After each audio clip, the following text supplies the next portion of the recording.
this may be fairly new to some of us, or at least maybe we haven't explored it to the extent we're going to in here.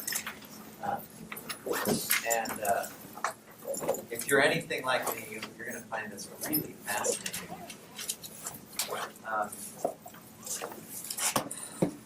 Let's see, where should we start? Let me begin with a couple events that happened some time ago that I watched that got me kind of rolling in this direction, because maybe this topic that we're playing with might have moved me in the direction that I have gone in more than anything else, as far as the path and the field that I've gone into. It's that interesting.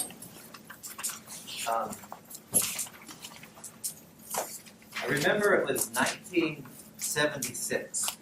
I believe that was the year. And I was watching the Olympic trials. They were getting ready for the Olympics.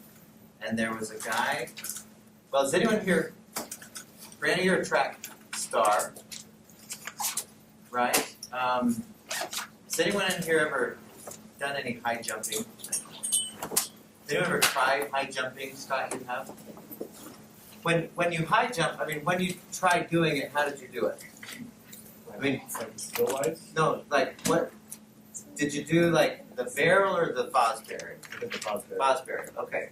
Prior to, I don't know when the Fosbury came about, but in the early days of high jumping, when somebody would high jump, everyone knows what I'm talking about. They've got the bar there, and in the early days, they would run up to the bar, and they plant, and they come over the bar like this. They called it the barrel roll, right? And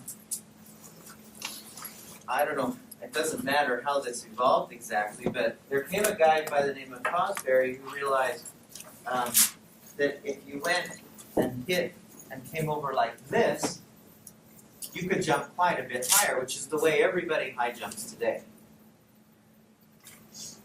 Right? Everybody who's a high jumper, they use this particular technique. Nobody uses the barrel roll, what I learned when I was in elementary school back in the 60s or the 70s. Well, I was watching the Olympic trials, and there was a guy by the name of Dwight Stones, which I don't know if any of you remember. Gary probably does. And they had the camera on him, and this is what he was doing.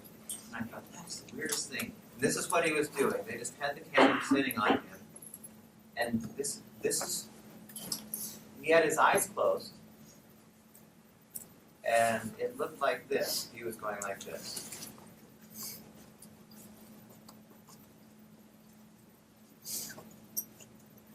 And pause for a minute.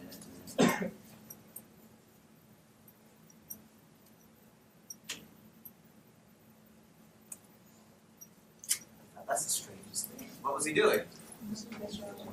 Visualizing it. Later on, and when you say visualizing, Jake, what do you mean? Seeing himself. Right. In his mind, he's seeing himself do it.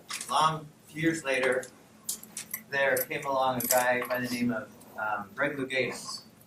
Easily one of the best divers of all time. He was. Nobody has done as well as Greg Louganis did. And they had to, on one particular meet, they were watching Greg Louganis on camera, and he did this dive. You know, it was a platform. He did both the bouncy one, what do they call that? The springboard and the platform. And he went off the platform, did a great dive, and then he put on his robe, he went over to this pool that was like, a jacuzzi, and he put his feet in there, and he put his Walkman on back when there was a Walkman, and closed his eyes. And the people who were talking were going, that's the strangest thing. He's sitting there with his eyes closed. And they asked him later on, I said, what are you doing when you're sitting there with your eyes closed? And he said, visualizing myself with doing my next dive. He said, I see myself flipping and twisting, and I see myself going into the water. I visualize no splash. I see the judges putting up the 10s or whatever. I'm seeing this clearly in my mind.